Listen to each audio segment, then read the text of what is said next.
And we are back. You're listening to Powerful Women Revealed. I'm your host, Nicole Perry, and another Boston group, Extreme. They are from Boston. I love that song. And it is more than words is what we're talking about today.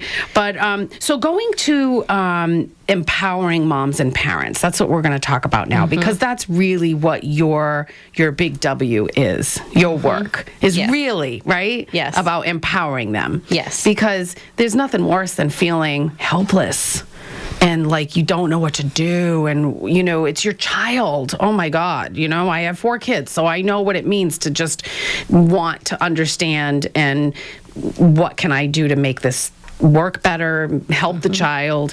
How important is the child's biological history versus the actual environment they live in? Well, both play really important roles for each child. Their biology might determine their predisposition for a particular condition. There's a lot of things that I work with that run in families. So if one sibling has it, it's a pretty high probability that another will have it. You know, I have 3 boys and a daughter, and 3 of my sons had speech and language therapy classes, but my daughter didn't have any. Well, boys are more likely than girls to have difficulty with speech I used to and just language. walk around and blame. I blame the mom. But yeah, boys traditionally tend to have more difficulty. What risk. about premature? When you hit the premature babies, is it equal almost with boys and girls? I would think that would be a little bit different. I would say in my particular clinical experience, I feel like I worked with a pretty even. Yes, but I don't know what the actual numbers research are. would say for incidence. So biology plays a role in terms of what's in your genetic predisposition, but your environment plays an important issue as well, since we've said a couple of times that speech and language develop based on relationship and experience and interaction. Things like parental education and socioeconomic status and what kind of toys and books you're exposed to and whether there's smoke in your home, like all of those environmental factors play a part. But fundamentally, it's really about attachment and relationship that allows successful neurological development.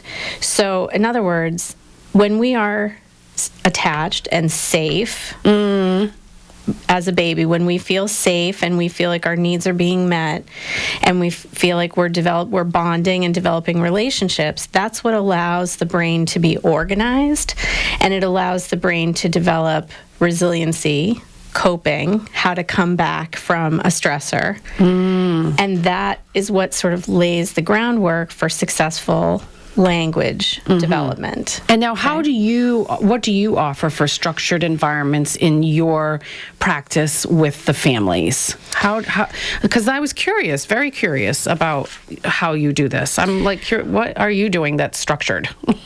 Well, lots of things. There's a couple of different pieces involved, and depending on the particular issues that are present for any particular child or family. But the first job that I have, or the first piece of that, is providing information about speech and language development. What should be happening? What is happening? What's the gap look like? You know, what are the particular kinds of challenges that are present?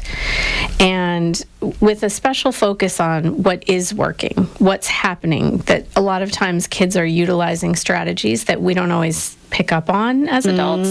And so it's tuning them into each other and helping them see what's already there to build on. Which frankly is looking at the positive.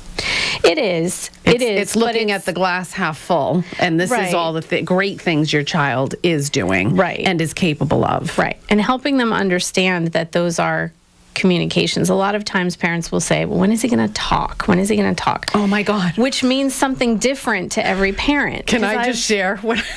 I'm just laughing right now because when my first son was born, he was about 5 months, and I remember being on the phone with one of my aunts, and I said, oh, you know, he's just not talking yet. He's not talking yet. Oh, my God. I was a first-time mom. Yeah. I wasn't stupid. I mean, I was 31. Right. But you know, you don't know what you don't know. Right. And for every parent, too, it's different, because I've had a conversation with a few parents when kids are saying maybe 20 single words, and they'll say, when is he going to talk? Well, when does it count for you? When is that benchmark for you? Because he is talking. And as soon as they are, then they just don't. Right. Never mind. Well, I have that conversation too. Where's the off switch? But so that first piece is information about development. The second piece is structured interaction and play. So modeling for parents, getting them down on the floor, getting them involved with kids, showing them how do you teach a child how to use a toy? How do you facilitate their language? What are the specific strategies that will work to help them get from no words to single words, and single words to 2 words, and 2 words to 3 words, and 3 words to conversation? What are the strategies that you need? So it's the what am I doing, and the why am I doing it, and the how am I doing it? And then the third piece is providing specific support and coaching to each parent for their emotional journey and for their facilitator journey. Like, how do they become a parent who's really savvy about this and able to sort of take over for me? You know, the irony is that I'm supposed to put myself out of a job. So the parent needs to become... Because you're setting them up for success, and you're setting them up so that they eventually don't need you. Right. That's my job, is to put myself out of a job. Yeah. And then just the one sort of overarching piece is to provide perspective for parents. So a lot of times when parents are in it all day, every day, or they're working and they're in the trenches, they don't always see the progress that I see week to week, or that we see quarter to quarter. Or in your 24 years of experience and all of the families that you've worked with, you have a whole new lens. Yes.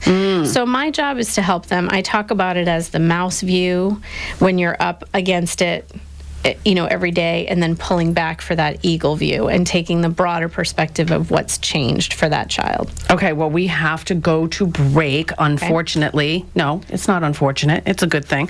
My guest is Suzanne Ducharme. The book is Childhood Speech and Language Disorders.com. I'm your host, Nicole Perry. You're listening to Powerful Women Revealed right here on 95.9 WATD.